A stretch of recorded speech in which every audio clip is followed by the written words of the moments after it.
The straight arm pull down. Grab your flat bar. Make sure your lever arm is all the way to the top. Make sure your second lever arm is positioned. Pull out the yellow knob.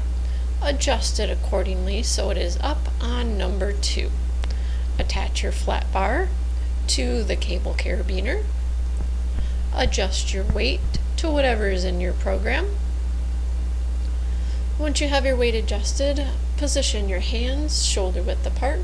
Step back, hinge from the waist by sticking your butt out. Your chest is forward. There's a straight line from your head to your butt. As you exhale, pull the bar down and hold for a 3 count and bring it back up.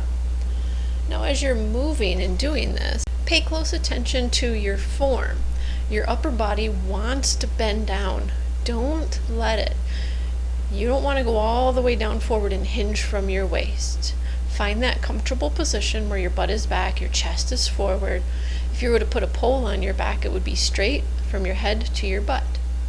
The straight arm pull down for your shoulder rhomboid muscles. Unclip it and you're good to go.